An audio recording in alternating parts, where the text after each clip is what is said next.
Assalamualaikum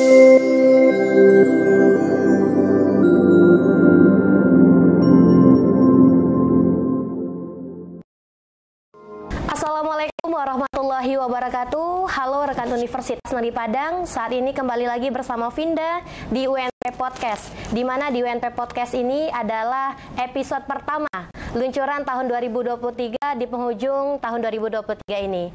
Di mana di podcast UNP ini, di UNP Podcast hari ini kita mendatangkan narasumber yang eksklusif. Yang seperti kita tahu, akhir-akhir ini telah terjadi sebuah bencana alam, yaitu erupsi Gunung Merapi. Seperti sudah beredar ya di mana-mana. Itu terjadi pada hari Minggu pada 3 Desember 2023 yang mana pada kejadian itu menewaskan sebanyak 23 orang dan 52 orang yang selamat.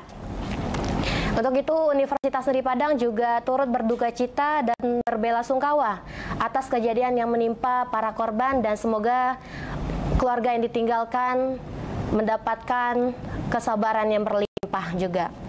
Baiklah, di sini telah hadir bersama Vinda. Di sebelah kanan kita ada abang-abang dan kakak-kakak dari Empal UNP. Boleh disapa dulu rekan-rekan UNP yang ada di rumah, kakak abang? Iya. Oke. Ini dari Empal UNP ya bang? Dari Empal UNP. Boleh dikenalin dulu dari abang? Baik, perkenalkan saya Rivaldo Salputra dari Empal UNP sebagai anggota aktif. Sebagai anggota aktif. Panggilannya Bang? Faldo. Bang Faldo. Oke, Bang Faldo. Ya, perkenalkan saya Irfan Febri dari Empal UNP, anggota aktif. Kemarin di lapangan kita sebagai OSC gitu. OSC. On scan koordinator SAR gitu. Ya, Oke, selanjutnya. Dan saya perkenalkan Sautul Hamid dari Empal UNP juga, dan saya ikut juga dalam pencarian korban. Ya, saya perkenalkan Ilvani Hamzah, juga anggota aktif dari Empal UNP. Oke, telah bergabung bersama kita ada 3 orang abang-abang ganteng dan 1 orang kakak cantik yang hari ini secara eksklusif perdana ya Bang untuk sharing mungkin pengalamannya tentang erupsi Gunung Merapi pada hari Minggu kemarin. Nah, seperti yang kita tahu Bang, berita beredar juga itu erupsi Gunung Merapi terjadi pada hari Minggu kemarin, tepat jam 2.45. Iya, 2.45 sore ya Bang ya, pada hari Minggu. Nah, itu sebelum kita mengulik lagi tentang Empalnya, itu hari itu apakah yang di sini juga ikut mendaki atau gimana Bang? Kalau di tanggal 3 Desember kemarin, di hari Minggu itu kebetulan di sekretariat kita lagi ada kegiatan dengan calon anggota gitu. Ada kegiatan sama anggota. Calon anggota baru, kita lagi ada kegiatan bersama namanya di Pantai Burung.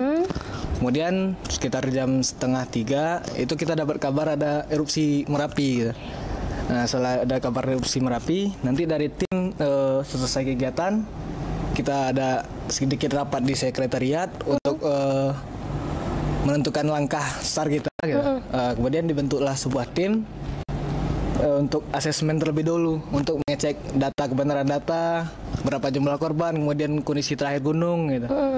Nah, jadi baru nanti setelah kita kirim asesmen baru kita akan laksanakan operasi kita secara keseluruhan gitu. Oke.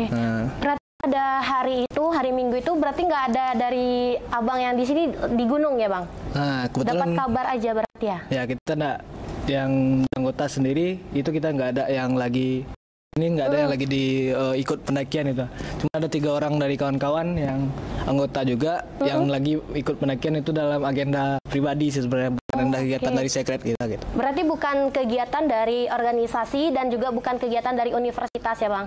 Bukan, jadi itu cuma soalnya banyak yang mengaitkan Bang, ini dibilang universitas yang kenapa ada kegiatan inilah, disalahkan organisasinya lah, ada juga kan di luar sana yang kayak gitu. Berarti ini real pribadi ya Bang? Itu pribadi, kegiatan pribadi. Mereka tuh lagi kayak pendakian mingguan lah, orang-orang tuh yang mungkin perayaan wisuda atau apa dari 5 orang tim itu kan kawan dari UNP juga semua gitu. Bener. Oke, jadi karena hari itu bertepatan ada kegiatan juga di Empal, ada kegiatan bersama calon anggota. Itu gimana Bang? Sama Kakak perasaannya waktu tahu Gunung Merapi meletus gitu Bang? Waktu kejadian kita dapat informasi ada kalau Gunung Merapinya erupsi, itu langsung konfirmasi benar enggak kalau 3 orang anggota ini lagi naik gunung gitu. Ya karena memang cuma ada laporan kawan-kawannya gitu, bukan langsung laporan ke saya. Kita kan bukan kegiatan resmi, jadi butuh dipastikan dulu. Setelah dicek di data BKSDA, kita memang ada data dari kawan-kawan kita ini mendaftar di situ, terdaftar sebagai pendaki dari hari Sabtu sore. Nah, dari setelah itu baru kita susun rencana, kita obrolin dengan DPH, yang baru Dewan Pengurus nanti fasilitasi lah kita kawan-kawan yang untuk ikut dalam kegiatan SAR ini gitu. Oke. Berarti ditanya dulu benar atau enggak, ternyata 3 orang dari Empal ya Bang? Itu atas saudari Siska juga? Siska Frina, kemudian saudari Yarni, dan satu lagi dari anggota luar biasa kita karena sudah tidak terdaftar di mahasiswa UNP, sudah di kepolisian. Nah, itu Muhammad Iqbal, itu juga salah satu anggota kita gitu. Oke, Muhammad Iqbal juga. Jadi dari yang 3 orang dari mahasiswa UNP itu ada berapa totalnya Bang untuk mahasiswa aktif? Kan beredar tuh Bang di luar, ada bilang 5 orang lah mahasiswa UNP, ada 7 orang juga. Jadi berapa Bang yang total asli mahasiswa aktifnya Bang? Kalau yang mahasiswa aktif itu Siska Afrina 1, kemudian Liarni, Frankie, satu lagi Rehani yang dari keperawatan. Ya, dan 3 diantaranya adalah anggota Dimpal. Nah, ya, 3 diantaranya itu anggota Empal. Oke. Kalau dilihat Bang, kan hari Minggu tuh Bang mulai. Terus dari tim Empal itu ada tim SAR-nya ya Bang. Ya, tim SAR dari Empal itu udah mulai mencari informasi dan lain-lain. Mulai ke tempat kejadian itu hari apa Bang? Itu setelah kita kegiatan yang bersama-sama calon anggota, itu 2 orang langsung kita kirim untuk asesmen ke lokasi langsung gitu. Itu ada Aldi sama Fahmi, kita kirim langsung ke lokasi, bisa mencari ke malam itu orang tuh udah bisa nyampe ke Sacadas. Nah, dari sampai di Sacadas itu udah kita ketahui beberapa dari data juga sekitar masih ada beberapa orang yang belum selamat gitu. Nah, dan terakhir tim yang asesmen ini nyampe di lokasi itu ketemu 3 orang selamat terakhir di daerah Cadas. Nah, setelah dapat laporan dari orang asesmen, kita baru berangkat lagi tim dari sekret itu untuk yang evakuasi dan pencarian lagi gitu. Berarti malam itu langsung ke sana ya Bang? Langsung di hari Minggu malamnya kita berangkat satu tim. Yang pertama asesmen, kemudian satu tim lagi di habis maghribnya kita jalan. Mungkin boleh diceritain Bang kepada rekan Universitas Negeri Padang yang di rumah itu keadaan di Gunung Merapi pada saat itu gimana Bang? Kan ini baru kita lihat di video-video ya Bang. Ini mungkin langsung di Empal UNP yang ada di tempat kejadian itu menceritakan gimana kondisi saat itu di atas Bang. Kalau untuk yang di minggu malamnya tuh kondisinya kawan-kawan sampai di Cadas itu masih terjadi erupsi gitu. Dengan interval yang bisa dikatakan di bawah 30 menit kali itu ada letusan. Nah, bahkan batu-batuan pijarnya yang panas itu bisa nyampe ke daerah pintu angin di ketinggian 2200 2000 berapa gitu kan. Nah, itu masih sering terjadi. Nah, bahkan untuk abu vulkaniknya juga mulai turun, kawan-kawan yang di atas sudah kesulitan bernapas. Itu sumber air juga sudah tidak ada yang bisa kita pergunakan gitu untuk diambil. Nah, jadi kemungkinan kondisinya untuk melewati daerah Cadas sampai ke daerah puncak itu sangat sulit diakses ya. Karena masih ada daerah situ masih panas, awan panasnya masih sering ada ledakan setiap 30 menit sekali. Nah, itu. Berarti dalam hal 30 menit sekali itu ada ledakan. Dan itu posisinya Empal udah ada di sana juga ya Bang? Udah ada 2 orang tim kita yang standby di daerah dari Cadas sampai ketinggian 2100 itu orang tuh patrolinya gitu. Kalau misalnya kondisi ledakan orang tuh turun lagi ke 2200 2000. Nanti kalau udah agak tenang, tengok lagi sampai ke Cadas gitu. Berarti naik lagi terus turun lagi gitu ya Bang. Iya. Itu kalau mungkin boleh tahu kenapa bisa dari tim Empal ini ikut terjun di evakuasi tersebut Bang? Itu di kami karena di Empal sendiri itu kan kayak ada operasi SAR yang memang dipimpin langsung oleh Ketua Umum itu sebagai SC SAR koordinator. Di bawahnya itu ada SMC. Oke. SMC ini kalau di kami itu dipegang langsung oleh kepala bidang satu yang urusan semua ke lapangan itu dia di apanya gitu. Nah, di bawah SMC ini kita yang di OSC yang koordinator lapangan itu langsung ditunjuk untuk terjun di lapangan, yang koordinir di lapangan gitu. Nah, jadi setelah dapatnya informasi dari asesmen yang kita kirim, nah kita langsung kebetulan memang datanya ada anggota kita yang apa, nah, makanya kita langsung terjun di situ Kak untuk evakuasi.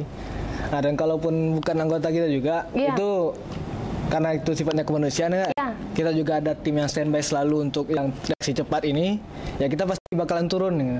Ya kayak sebelumnya ada gempa di Pasaman, penyelamatan yang evakuasi di air terjun Lubuk Hitam, Sungai Bange, itu kita juga mengirim tim reaksi cepat juga gitu Kak gitu. Berarti emang dari Empalnya itu ada tim SAR sendiri. Itu nggak hanya di kegiatan erupsi Gunung Merapi kemarin aja, tapi berbagai bencana alam turun ya langsung dari Empal WNP ya Bang. Wow, luar biasa sekali rekan Universitas Negeri Padang dari Empal WNP walaupun ya bukan anggota lah gitu ya Bang, tapi tetap membantu juga. Oke, kita mungkin balik lagi yang ke evakuasi tadi Bang. Tadi kalau di Vinda kan baru lihat di TikTok itu ada posko-posko, ada Empal dan lain-lain. Mungkin boleh diceritain itu ada beberapa posko yang didirikan oleh Empal sendiri atau BKSDA Sumbar atau apapun itu yang di atas Bang? Kalau dari Empal sendiri itu kita ada pos koordinator juga. Misalnya kalau di sekitaran lokasi kita ada pos induk di daerah Ayange. Sebelum ke Kota Baru itu kita bikin pos induk di situ. Jadi di lapangannya yang untuk korlap kita standby-nya di daerah di BKSDA, kita situ bikin pos Empalnya juga kan. Kemudian untuk yang lainnya itu pos yang kita standby ke pos bayangan di ketinggian 2200 itu untuk mobilitas kawan-kawan untuk pencarian gitu. Misalnya ada kita drop barang dari bawah, ya kita nyampe situ dulu. Nanti kalau pencarian kita mulai dari 2200 ini juga untuk penyisiran dan evakuasinya gitu. Nah, itu dari tim yang di lapangan. Nah, kalau untuk pos-pos yang lain, di situ kita juga lihat ada pos dari Basarnas, ada pos Mapala Sumbar, ada Forkompa juga di situ kita kawan-kawan gitu. Ada juga beberapa dari TNI. Nah, kita cuma ada koordinasi gitu untuk data dan segala macam kita koordinasikan juga di lapangan gitu. Oke, berarti banyak ya Bang. Tim SAR juga dari Mapala Universitas lain juga bekerja sama dengan Empal WNP. Iya Bang. Oke, kalau itu Bang mungkin lagi nih Bang. Kalau di berita yang beredar ya Bang, ini kita harus mencari kebenaran nih sekarang sama Empal WNP. Kan banyak tuh Bang mulai dari korban itu adalah mahasiswa WNP itu pertama, ternyata emang benar itu 4 orang ya Bang, mahasiswa aktifnya tadi. Iya, dan 3 orang diantaranya adalah anggota aktif dari Empal sendiri. Oke. Dan untuk di bagian evakuasi tadi Bang, kan beredar juga nih Bang, kalau yang menemukan korban itu adalah Empal UNP, adalah saudaranya sendiri. Mungkin yang di rumah juga kalau lewat ya TikToknya pasti itu Bang, di FYP TikTok itu sebenarnya. Boleh diceritakan Bang gimana proses atau sampai ketemunya lah dari korban-korban dan korban-korban mana aja yang ditemukan oleh Empal UNP pada saat itu Bang? Kalau untuk proses evakuasi itu kita kan udah ada seru-serunya Kak gitu, yang langsung terjun ke lapangan. Dan kebetulan di seru kita yang menemukan untuk yang kawan-kawan yang dari Survivor ini itu salah satunya ada Sautul Hamid. Nanti mungkin akan untuk lebih detailnya itu diceritakan Iya. Oh boleh, boleh Bang Hamid ceritain gimana proses ketemunya teman-teman dari Empal di atas sana gitu Bang. Baik, nah di saat kita menemukan korban almarhum Siska Afrina dan teman-teman yang lain, yang pertama itu Iqbal, bahwa salah satu anggota kita bahwasanya ditemukan di sekitar jam 2. Nah itu Iqbal posisinya itu di saat di bawah Tugu Abel. Oke. Di bawah Tugu Abel, kemudian setelah itu barulah ditemukan Liarni yang digendong gitu. Yang digendong Bang Tommy. Iya, yang digendong Bang Tommy. Iya. Nah, itu adalah Liarni. Nah, kemudian setelah itu jamnya udah menunjukkan sore, kemudian untuk di hari itu kita dihentikan untuk pencarian sementara. Oke. Dan dilanjutkan besoknya. Nah, kemudian di saat besok kita lanjut, bahwasanya kita membentuk tim juga yang rolling. Itu ada yang yang tim kita itu yang naik itu ada 9 orang. Dari Mpal sendiri, Bang? Ada berbagai itu tambahan dari Mapala ya. Universitas lain gitu ya, Bang? Oke, 9 orang. Kemudian kita lanjut ke atas. Nah, untuk melanjut ke atas ini memang terus melakukan erupsi di saat hitungan menit dan detik. Dia terus mengeluarkan asap-asap gitu kan.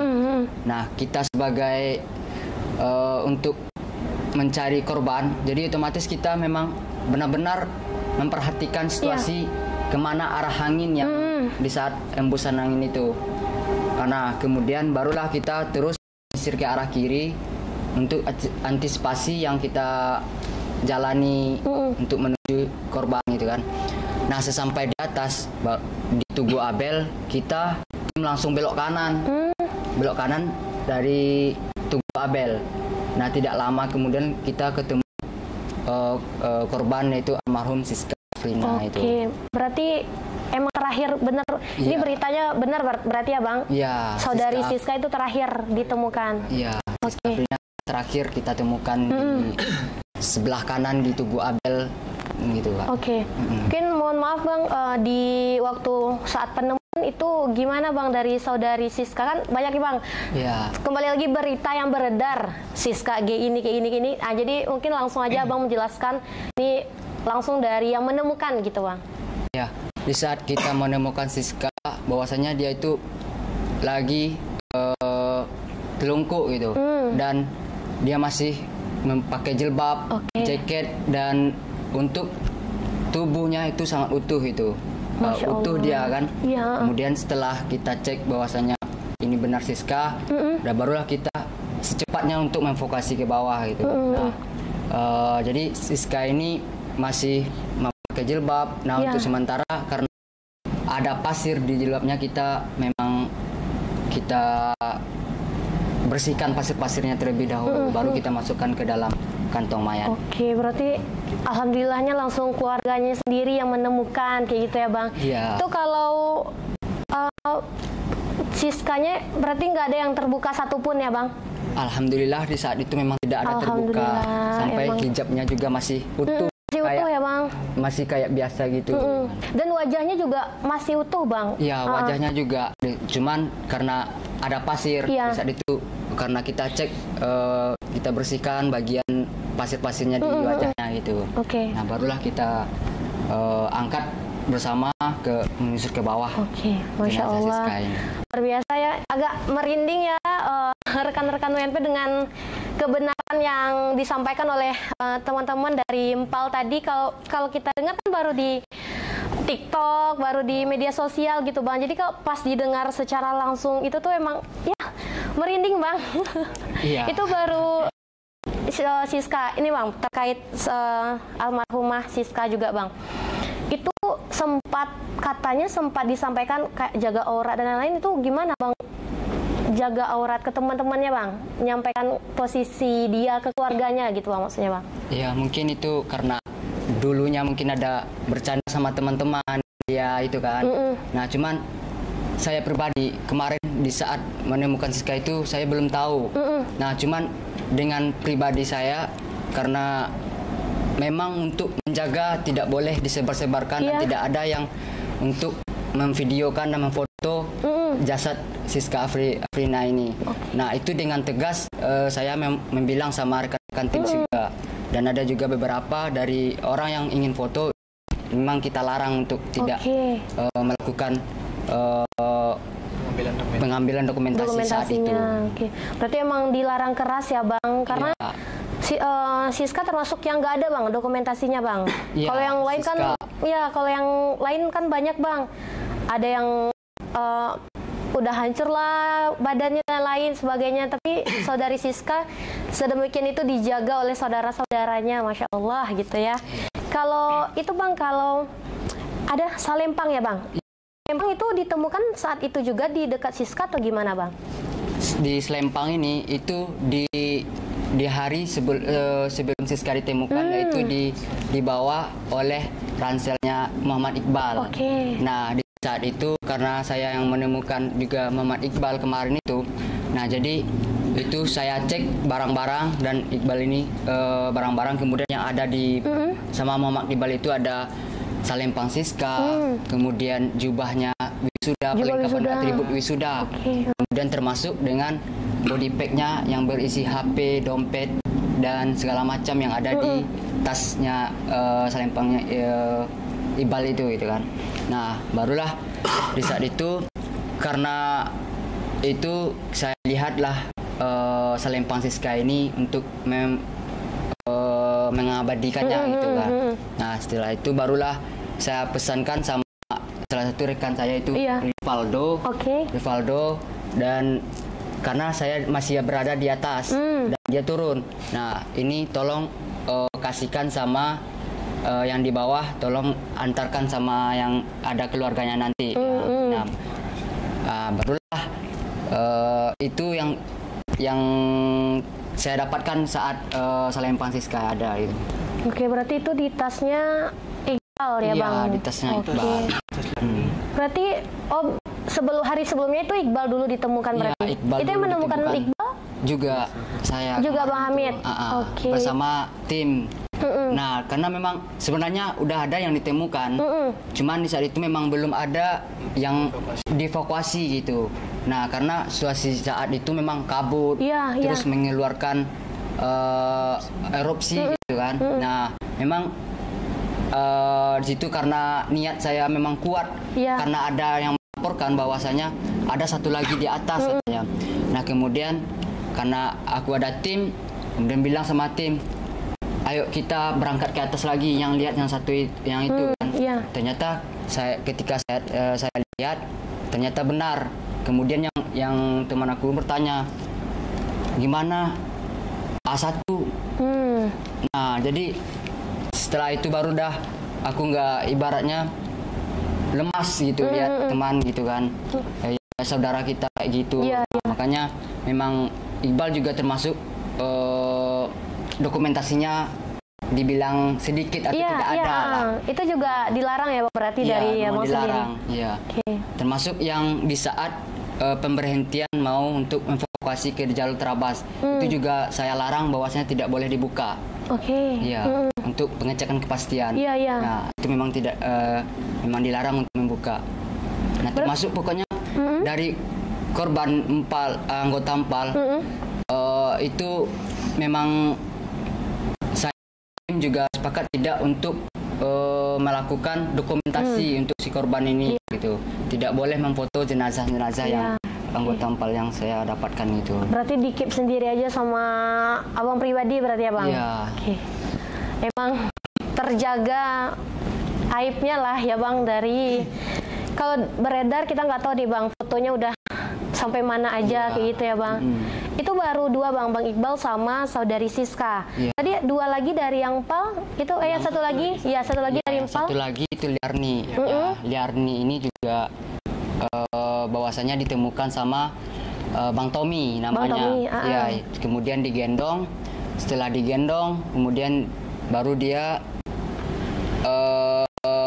nyampe di Tugu Abel. Kita masih di atas, cuman udah di bawah. Itu baru dia berteriak, ini ada satu lagi korban, satu cewek dan satu cowok katanya kan, yang satu cewek kan. Kemudian karena tim udah turun ke camp, kemudian kita dari tim untuk memberhentikan sementara untuk melihat siapa itu kan. Nah, karena perasaan kita bantulah untuk mengevakuasi ke bawah. Kita cek benar itu bahwasanya anggota kita. Kemudian saya juga sempat bertanya sama Bang Tommy di mana ditemukan itu di arah ke Puncak Merpati di dekat batu-batuan yang bersusun gitu. Nah, di sana dia temukan itu. Kalau kondisi dari Liarni kemarin itu masih utuh? Iya, kondisinya masih utuh, cuman memang ada luka bakar di bagian tangan. Nah, mungkin ada juga sedikit di bagian wajah gitu. Oke, berarti itu dari 3 orang yang empal tadi. Iya. Kalau itu Bang, juga mungkin dari korban yang videonya itu berpelukan ya Bang? Iya. Itu dari mana tuh Bang? Kan ada juga yang bilang itu tuh ibu dan anaknya. Iya. Itu apakah benar atau gimana Bang? Ya, mungkin di saat itu kita mungkin saya pribadi memang tidak ada di sana, tapi setelah saya tanyakan sama yang anggota kita memang berada. Memang ibu dan anak seperti itu kan yang berpelukan gitu. Nah, kalau yang berempat itu Bang, yang 2 pasang tadi? Yang 2 pasang itu bahwasanya ada memang untuk melindungi gitu. Nah, melindungi si cewek ini agar tidak tertimpa batu-batuan gitu kan. Nah, dia melindungi. Tapi Allah berkata lain, memang tidak bisa untuk diselamatkan gitu kan. Berarti kalau yang ibu dan anak ini berpelukan berdua, tapi yang berempat tadi itu beda orang berarti ya Bang? Oke. Itu dari yang berempat itu Bang, dari mana aja yang berempat yang itu? Yang satunya itu dari Universitas Negeri Padang. Dari UNP juga. Ya. Kemudian yang 3 lagi itu dari PNP. Dari PNP. Ya. Dan Bung Hatta juga ya Bang kabarnya, Bung Hatta. Dari Bung Hatta yang satunya. Oke.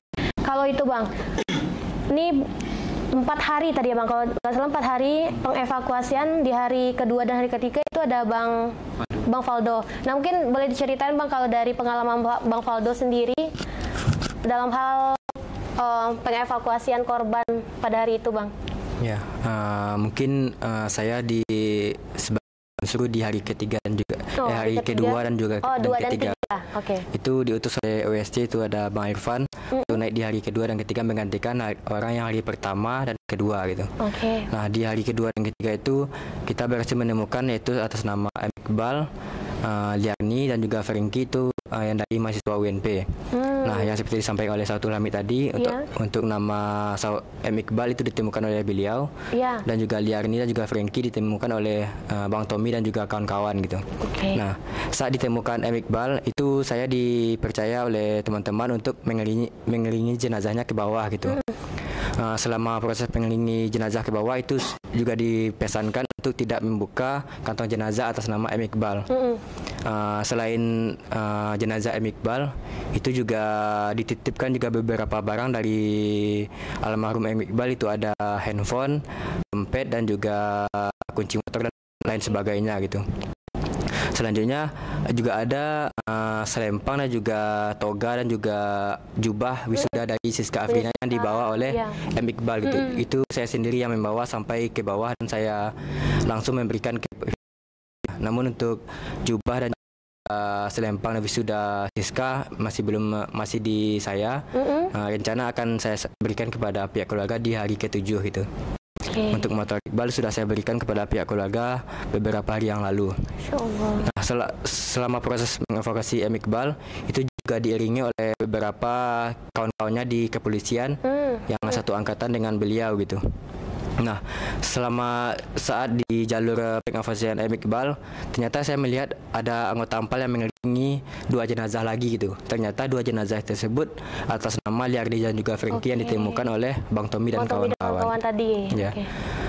Itu diiringi juga oleh beberapa anggota. Kalau nggak salah ada 3-4 anggota mengelilingi jenazah yang baru turun tersebut gitu.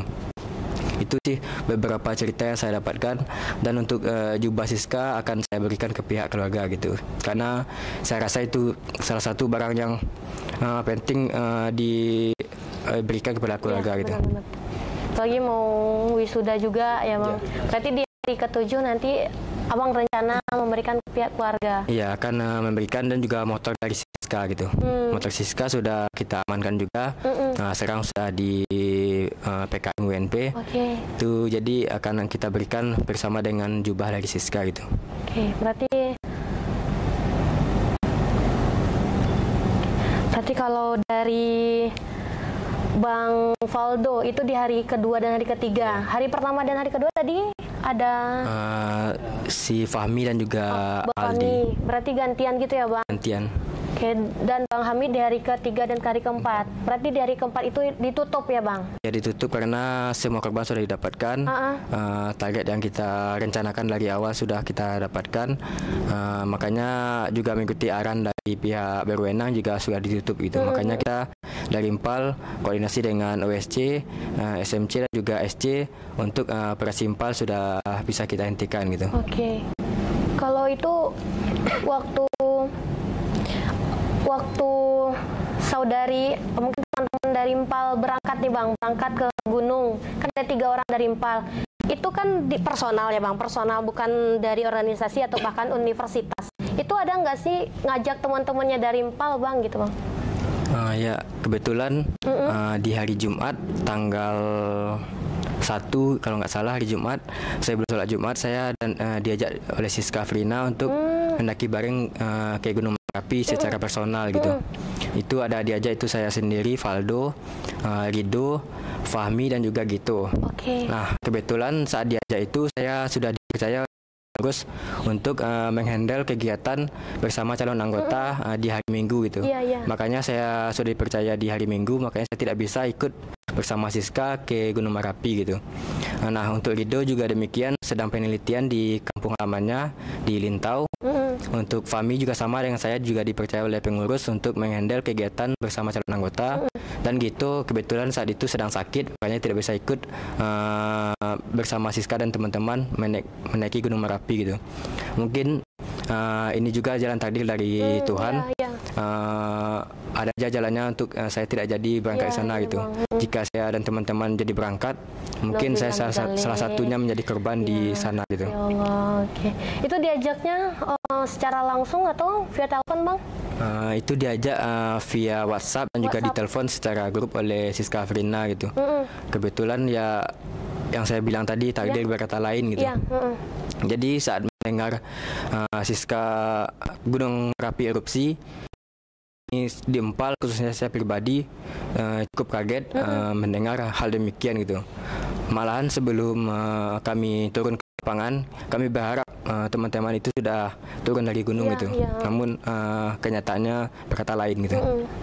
Berarti sampai sekarang masih ada bukti chat ya Bang, dari saudari Siska sendiri mengajak teman-temannya ya? Ya masih ada bukti chat dan juga telepon dari almarhumah Siska gitu. Berarti dari chat yang ada sama Bang mungkin bisa nanti diminta dari Humas WNP ya Bang, untuk biar sebagai bukti juga kepada rekan-rekan WNP yang ada di rumah, yang di luar sana, yang mau mencari tahu kebenaran dari berita yang beredar Bang, karena simpang siur, ada yang bilang A, ada yang bilang B. Dan hari ini eksklusif hanya di WNP TV kita mendengarkan langsung dari 4 kakak abang dari Impal ya, secara langsung juga yang hari itu berada di tempat kejadian gitu ya Bang. Berarti 4 hari kita balik lagi ke evakuasi tadi, 4 hari udah ditutup pengevakuasian yang dibilang pernah dibilang gitu Bang. Proses evakuasi itu mau ditutup tapi saudari Siska belum ditemukan. Jadi Impal ini ya mereka harus menemukan saudaranya, itu benar atau enggak Bang?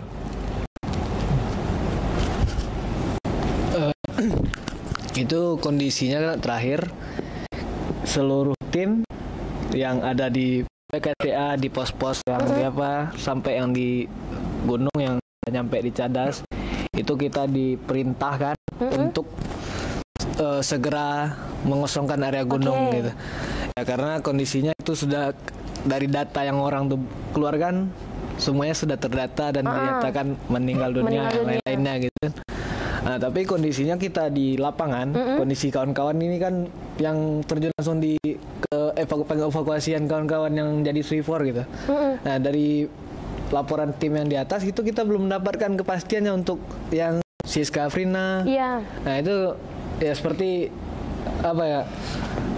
Misi kita belum tercapai gitu. Nah, walaupun dengan perintah kita harus mengosongkan segera, ya cuman karena kondisi tim yang mengatakan mereka masih sanggup dan dinyatakan aman untuk mencari si survivor yang tinggal satu orang ini, ya kita masih mempertahankan, kecuali pos kita yang di BKSDA itu sudah kita kosongkan, kita drop ke seluruhnya ke pos induk di Ayangnya gitu.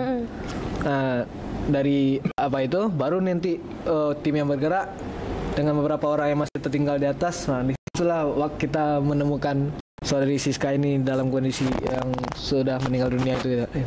Berarti pantang pulang sebelum saudaranya ditemukan semuanya gitu ya Bang? Ya itu kan udah penutupan secara resmi langsung dari apa kemarin?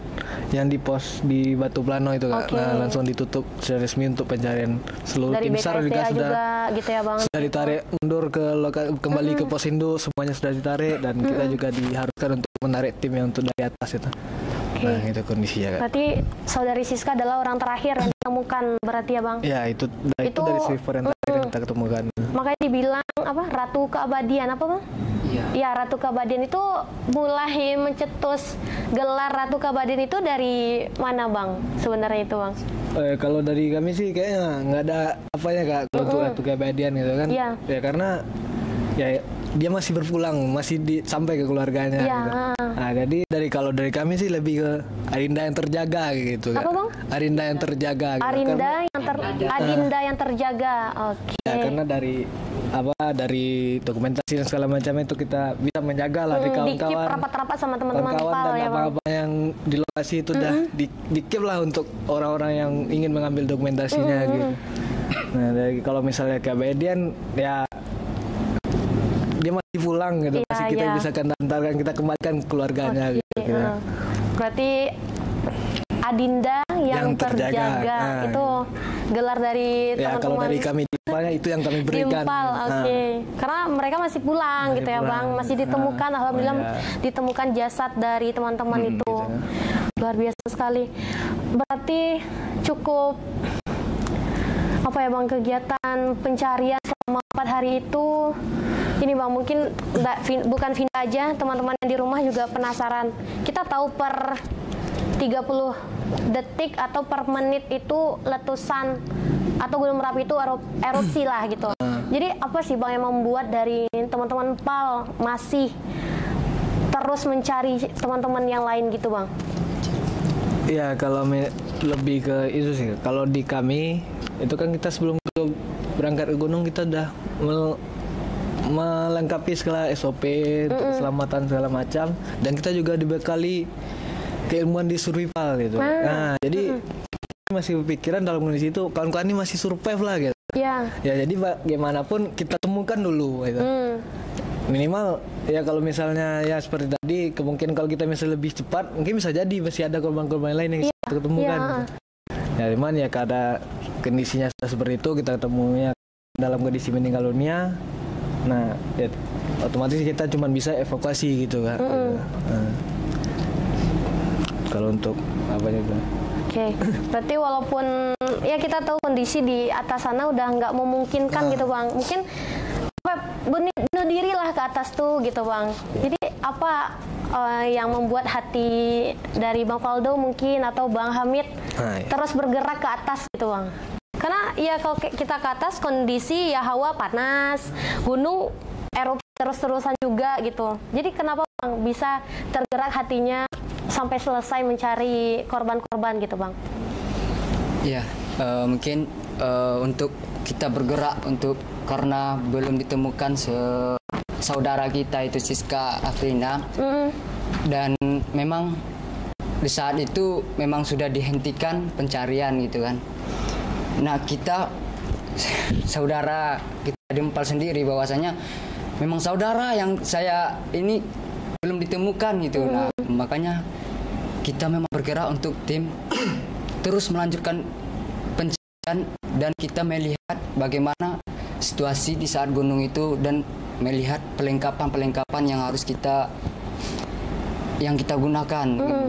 Nah di saat itulah kita yakin bahwasanya memang Siska ini masih ada di atas gitu kan. Nah barulah kita karena keyakinan dengan teman-teman yang bersekuku untuk bisa naik sampai ke atas dan mencari jenazahnya korbannya Siska. Jadi banyak rintangan yang harus kita lewati. Pertama itu memang kabut, kemudian erupsi yang terus menerus dan hitungan detik bahkan gitu. Nah kemudian kita juga mendengar bahwasanya semua tim memang ditarik ke bawah, sedangkan saudara kita belum ditemukan gitu.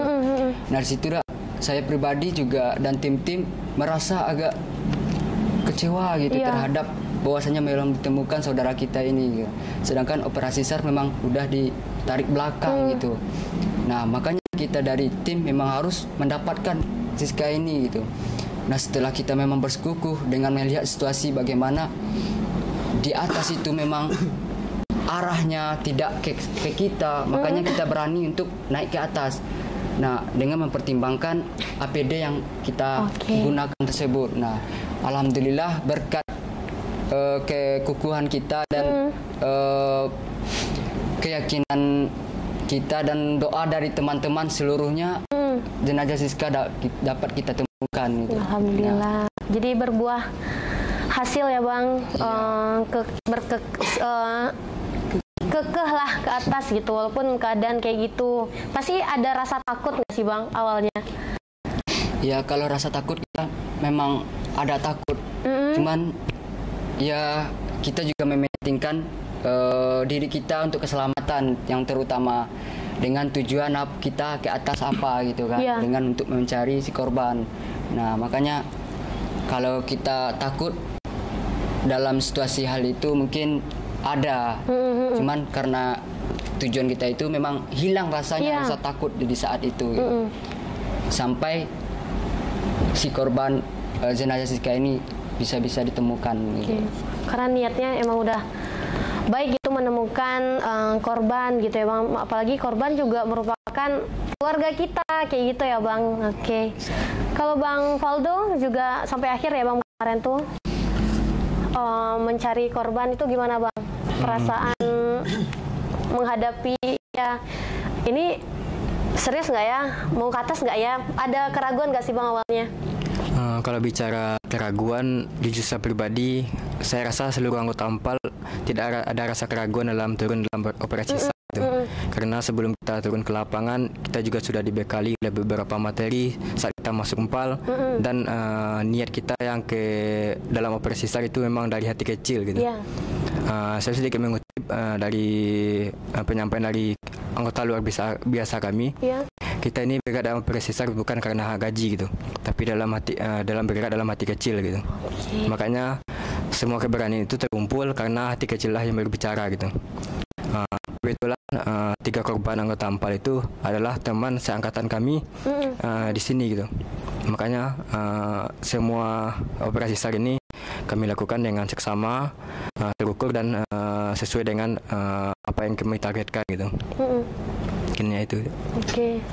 Berarti ya walaupun takut pasti ya Bang, pasti takut, tapi karena niat tadi, karena dari senior Ampal juga berpesan itu kita jangan mengharapkan gajinya, tapi bergeraklah sesuai dengan hati kecil gitu ya Bang ya. Luar biasa sekali. Mungkin itulah yang membuat dari Ampal UNP bergerak terus untuk turun mengevakuasi, contohnya erupsi Merapi pada hari Minggu kemarin gitu ya Bang. Dan alhamdulillah dari evakuasi yang dilakukan dari tim PAL itu berbuah hasil, 3 orang anggota PAL ditemukan. Alhamdulillah juga terkip ya Bang video-videonya juga gitu. Dan juga dari mahasiswa UNP yang masih aktif gitu ya Bang, masih aktif di UNP juga alhamdulillahnya ditemukan. Mungkin itu dari berita yang beredar di luar, bisa dikutip dari pernyataan dari abang-abang PAL. Ini adalah berita yang sesungguhnya yang terjadi di lapangan. Jadi untuk informasi yang kurang belum update, belum tahu kita percaya atau enggak kesungguhan dari berita itu, jadi jangan didengarkan kali ya Bang ya. Dan itu kalau dari 4 hari dari temukan Iqbal, dari temukan Siska, dan terakhir satu lagi siapa tadi Bang? Liari itu berarti ikut nggak Bang dari Ampal ke mengantarkan seluruh korban ke rumah masing-masing gitu Bang? Ya, ikut? dari Empal itu, dari keluarga besar itu turun langsung ke lokasi pemakaman. Dari ketiga korban yang satunya sebagai anggota Empal UNP gitu. Dari Empal itu ada 2 bus yang langsung ke lokasi pemakaman itu atas nama Siska Afrina gitu. Afrina itu langsung dari 2 bus kita turun ke lokasi pemakaman, mengantarkan jenazah dan juga sampai dikebumikan di lokasi pemakaman. Liarni itu ada 1 bus kita langsung ke lokasi, dan untuk Iqbal ada beberapa anggota yang juga langsung ke lokasi pemakaman. Karena untuk Liarni dan juga Iqbal itu tidak bisa banyak anggota Empal langsung ikut dalam proses pemakaman itu, karena sebagian anggota Empal itu masih di lokasi erupsi Gunung Merapi gitu. Jadi makanya masih di Padang kita utus untuk mengiringi dan juga ikut serta dalam pemakaman juga Iqbal gitu. Namun di hari terakhir karena operasi SAR sudah ditutup, kita bisa rame-rame di tempat pemakaman terakhir dari Siska Afrina gitu.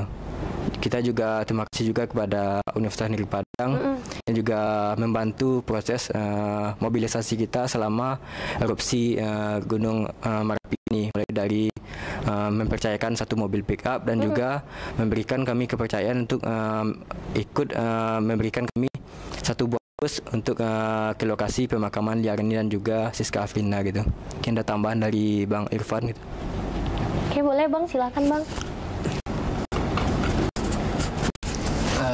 Mungkin sebelumnya terima kasih untuk semua tim yang terlibat di dalam operasi SAR ini sampai operasi SAR ditutup, dari berbagai elemen, baik dari pihak universitas, dari kemudian dari anggota aktif, anggota luar biasa, kawan-kawan Empala yang lain dari berbagai lembaga di universitasnya masing-masing, kemudian Sispala binaan yang terlibat juga dalam operasi SAR kemarin gitu. Untuk secara resmi itu dari Empal UNP itu kita juga sudah menutup operasi SAR-nya. Dan untuk selanjutnya mungkin kalau misalnya info-info yang beredar selama ini untuk yang merasanya masih belum bisa dikonfirmasi, sekarang kini kami dari tim yang di lapangan itu sudah mengonfirmasi bahwa benar adanya seperti yang telah kita sampaikan tadi. Oke. Jadi secara eksklusif di podcast UNP ya Bang, di UNP Podcast pada hari ini ditayangkan di UNP TV tentunya nanti ya Bang. Oke. Dari Bang Hamid ada yang mau disampaikan juga Bang? Ya mungkin saya juga mengucapkan terima kasih kepada berbagai-bagai lembaga yang ikut serta dalam pencarian operasi SAR, kemudian masyarakat setempat, kemudian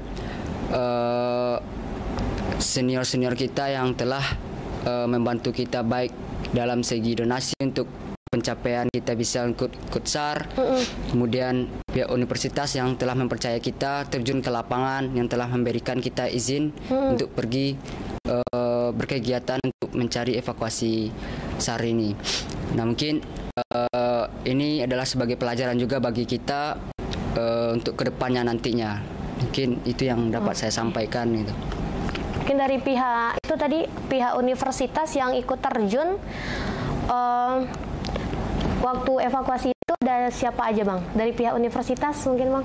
Ya mungkin ada rekan saya juga beberapa yang tahu. Yang pertama itu adanya Bapak WR1, Pak Refnaldi ikut turun. Kemudian Bapak Asep, kemudian juga Bapak Margus yang Ayah Jum, dia ikut dalam terjun ke lapangan kemarin di memantau. Kemudian juga ada satu juga dari pembina kita dari Empal. Dari pembina Empal juga turun kemarin untuk melihat korban evakuasi kemarin itu. Oke, berarti langsung ya Bang, Bapak WR1 mendampingi selama beberapa hari proses evakuasinya waktu itu ya Bang. Luar biasa. Mungkin Bang kalau mengutip dari yang disampaikan oleh Bang Irfan tadi, itu kan ada SOP ya Bang? Karena yakin. Kenapa yakin? Karena udah sesuai SOP dan juga telah mempelajari hal itu sebelumnya. Boleh Bang dikasih tahu sama teman-teman yang di rumah, sama rekan-rekan WNP yang di rumah, sebenarnya untuk SOP dari proses evakuasi atau naik gunung itu sendiri bagaimana Bang? Kalau untuk SOP naik gunung itu biasanya kalau kita mencari yang pertama, cari dulu data info gunung yang akan kita daki, gimana kondisi terakhir, misalnya kayak status gunungnya waspada kah, awas atau apa, itu kita juga harus tahu sebelumnya untuk kita mempersiapkan. Kemudian tentukan berapa lama kita akan mendaki, manajemen logistiknya, perlengkapan dan segala macam itu sudah kita sesuaikan dengan berapa lama kita mendakinya. Harus siap gitu ya Bang. Untuk peralatan kita itu kita harus melakukan pengecekan dulu terlebih di di sekretariat untuk yang akan berangkat ini ya gitu. Jadi setelah pengecekan ini dilaksanakan, itu pendakian itu kita lakukan kalau bisa dilakukan untuk mengecek lagi gitu ya Bang ya. Misalnya terjadi hal yang seperti ini Kak, yang evakuasi dan segala macam itu dengan data-data perlengkapan yang kita punya itu kita jadi salah satu acuan nanti kalau kita dalam proses pencarian gitu Kak.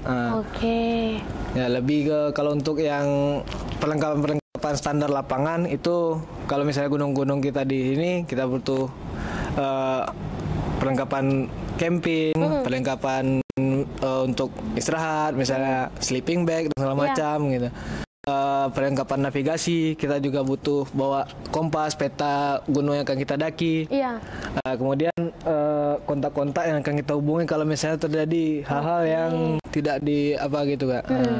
Yang jelas kita juga mengikuti prosedur yang disediakan oleh pemerintah untuk mendaftar di sini. Gitu. Nggak ilegal ya Bang ya. Jadi mendaftar di jalur yang resmi gitu. Benar. Kalau untuk itu Bang, pengecekan status gunung. Nah, itu untuk yang erupsi Gunung Merapi hari ini kan sempat beredar juga kayak disalahin lah pemerintah. Emang pemerintah nggak memberitahukan ya dari status gunung sendiri kayak gitu Bang. Jadi kan banyak nih pihak-pihak yang menyudutkan pemerintah lah atau BKSDA Sumber lah yang disudutkan gitu Bang. Kalau dari informasi terakhir Kak, itu dari erupsi pertama di 2012 gitu sekitaran itu status Gunung Merapi itu masih waspada 2 gitu. Waspada 2 itu tahun 2000? Ya sampai sekarang itu masih dalam kondisi seperti itu. Ya. Sampai sekarang itu sebenarnya masih waspada 2 gitu ya Bang? Jadi kan masih dengan itu pihak-pihak BKSDA masih memperbolehkan lah kawan-kawan melakukan pendakian kan. Ya kalau misalnya dari apa itu kan dari waspada 2 ini kemungkinan itu radius 33 km itu kita tidak bisa mendekati kawah sebenarnya gitu. Nah, itu kondisinya. Berarti dan dari orang BMKG pun setiap minggunya itu biasanya ada evaluasi kondisi gunung terbaru gitu. Cuman karena kondisi kemarin itu pas letusan itu tidak terdeteksi karena alat dari itu yang belum mumpuni untuk pendeteksian. Kita baru dari kalau misalnya dari BMKG itu baru alat pendeteksi getaran baru seperti itu Kak gitu. Kalau untuk yang sumber pergerakan yang di bawah itu untuk gerakan lahar dan segala macam itu lava itu belum bisa dideteksi dengan alat yang ada di mungkin itu juga evaluasi untuk pemerintah ya Bang ya terkait dengan kesanggupan atau kecukupan alat untuk mendeteksi agar nanti nggak terjadi lagi hal-hal seperti ini biar nanti ya udah status jadi nggak ada yang mendaki gunung, apalagi mendaki gunung ini adalah salah satu hobi dari bagi para pencinta gunung gitu ya Bang. Mungkin bisa nanti diperbaiki juga di pemerintah atau dari kita yang mau naik gunung gitu ya Bang. Kalau untuk itu Bang, tadi kan SOP pas mau naik gunung, yang pasti evakuasi kemarin SOP yang harusnya ada atau ditepati oleh si pengevakuasi itu apa aja Bang? Kalau untuk orang-orang yang evakuasi ini, yang pertama itu kita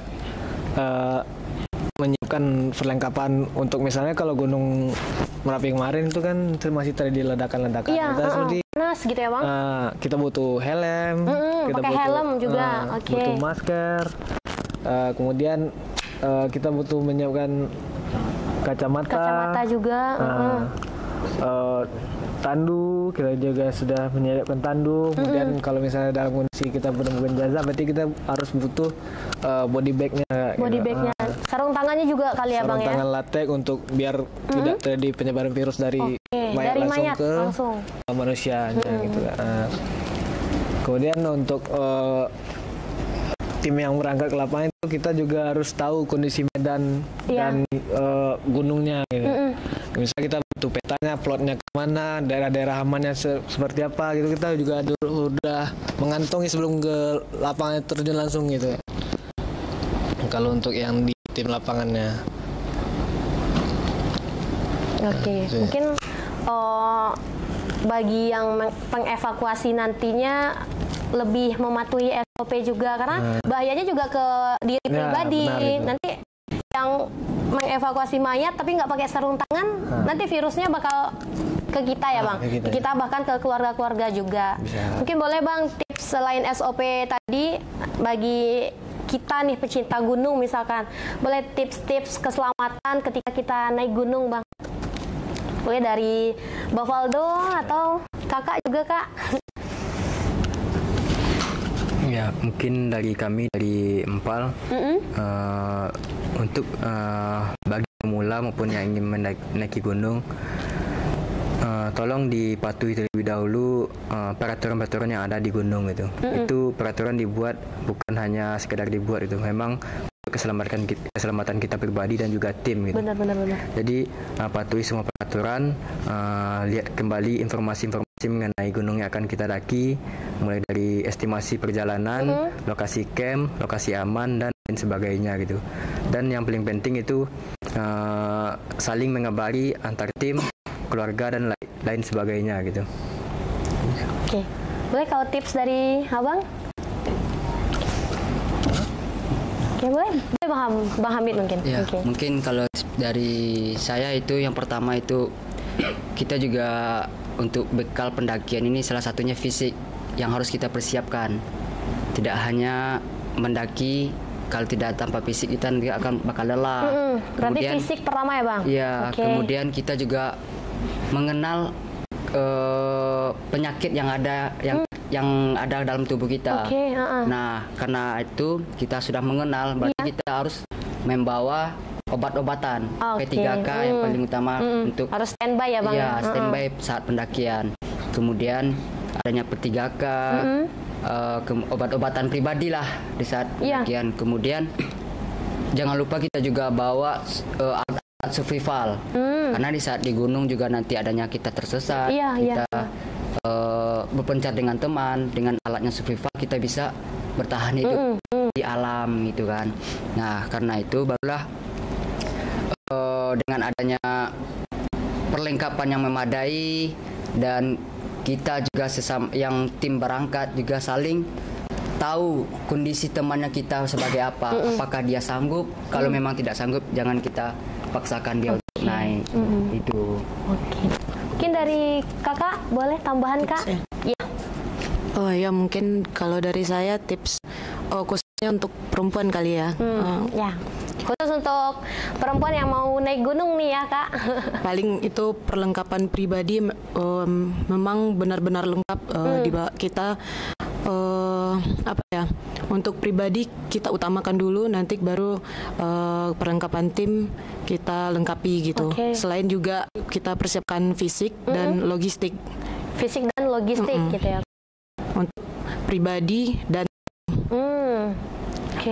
Mungkin itu mungkin dari saya.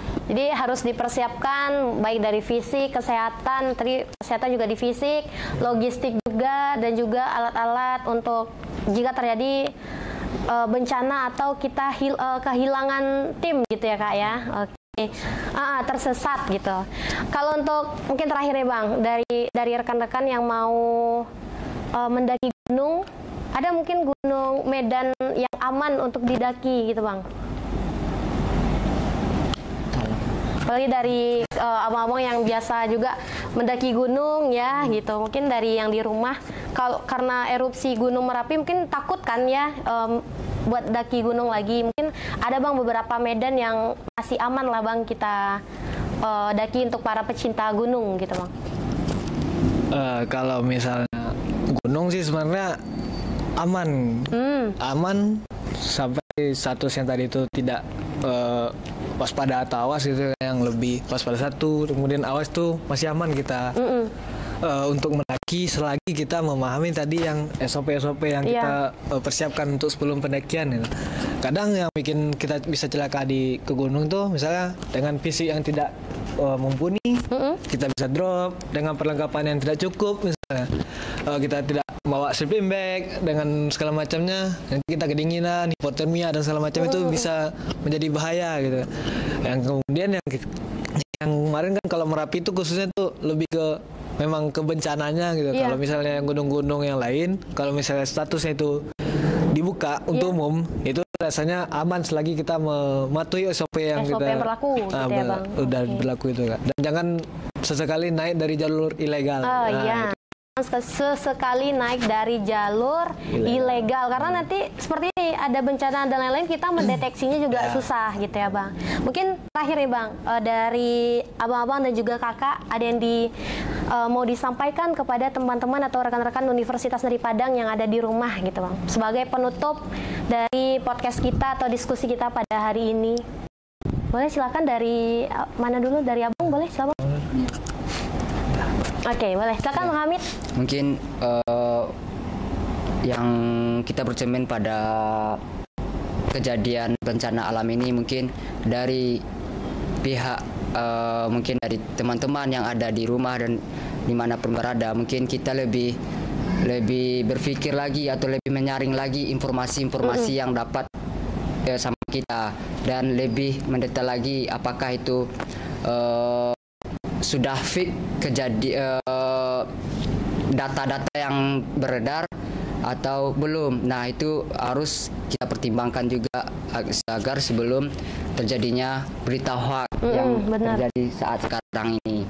Nah, mungkin itu juga sedikit yang dapat saya sampaikan juga kepada teman-teman, dan mungkin bagi teman-teman yang mendapatkan dokumentasi jenazah korban, mohon jangan diviralkan dan mohon disimpan dan dihapus gitu. Mungkin itu saja, saya kembalikan juga kepada rekan saya. Oke, terima kasih, Hamid. Silakan, Bang. Ya, mungkin untuk kawan-kawan yang di rumah, mungkin kalau misalnya masih ada dokumentasi yang melibatkan korban-korban di erupsi Merapi kali ini, ya jangan lagi disebar. Kalau bisa yang kalau udah tersebar ya dihapus, dan jangan kurangilah komentar-komentar yang membuat keluarga korban jadi semakin sedih dengan kondisi padahal ini sudah jadi korban gitu kan. Nah, kemudian untuk yang kawan-kawan yang lain yang ingin lakukan pendakian dan segala macamnya, sekali lagi patuhi SOP-nya, dan komunikasikanlah dengan kawan-kawan, dengan tim yang lain kalau misalnya akan ada keberangkatan pendakiannya gitu. Ya udah, jangan ditakutkan nanti masih ada korban yang lain yang harus kita evakuasi dan segala macamnya, karena kelalaian dari pendaki yang kan pemula-pemula yang pendaki yang mungkin sangat tidak memperhatikan untuk keselamatan mereka sendiri gitu. Ya, mungkin itu dulu. Oke, terima kasih ya, Bang. Mungkin dari Bang Faldo, boleh Bang sedikit untuk teman-teman yang ada di rumah? Ya, sedikit pesan mungkin lebih ke pihak keluarga yang ditinggalkan oleh almarhum maupun almarhumah korban bencana Gunung Merapi. Kepada pihak keluarga, semoga diberi ketabahan, diberi keikhlasan dalam menerima bencana, kehilangan anak maupun lain sebagainya gitu. Terus kepada teman-teman yang berkomentar di beberapa akun dan juga media, mohon komentarnya tolong disaring lagi gitu, karena tanpa kita sadari komentar yang kita berikan itu dapat menyakiti orang sekitar dan juga pihak keluarga terkhususnya gitu. Terus sebelum melakukan share, mohon disaring terlebih dahulu informasi-informasi itu, saring terlebih dahulu sebelum di-share itu. Mungkin itu yang ingin saya sampaikan kepada teman-teman yang melihat video dan juga podcast pada hari ini gitu. Oke, mungkin terima kasih ya Bang Faldo, Bang Hamid, Bang Iban, dan juga kakak juga terima kasih atas sharingnya, dan juga memang real hari ini secara eksklusif di UNP Podcast ya, kita membahas secara detail dan kenyataannya terjadi di lapangan waktu evakuasi korban erupsi Gunung Merapi waktu itu. Jadi buat yang di rumah, rekan-rekan UNP yang di rumah, tolong di keep ya, atau dihapus, di take down mungkin dari foto-foto korban yang beredar, biar kita sama-sama menjaga foto-foto tersebut, dan jangan sampai lupa untuk jangan menelan mentah-mentah informasi yang beredar. Harus mencari langsung informasinya ke konfirmasi apakah berita tersebut benar atau tidak. Dan hari ini di UNP Podcast ini adalah berita yang sangat akurat ya. Kita langsung mendapatkan berita tersebut dari kakak abang atau kakak-kakak abang-abang yang terjun langsung di proses evakuasi Gunung Merapi kemarin, waktu dari hari Minggu sampai hari Rabu. Jadi buat rekan-rekan UNP, silahkan pantengin terus UNP Podcast, karena di UNP Podcast bakal banyak informasi-informasi dan keseruan lainnya yang membahas tentang Universitas Negeri Padang. Mungkin hanya itu dari saya, Vinda, sebagai host UNP pada hari ini, UNP Podcast pada hari ini dari UKKPK UNP. Terima kasih. Sampai jumpa di UNP Podcast selanjutnya. Assalamualaikum warahmatullahi wabarakatuh.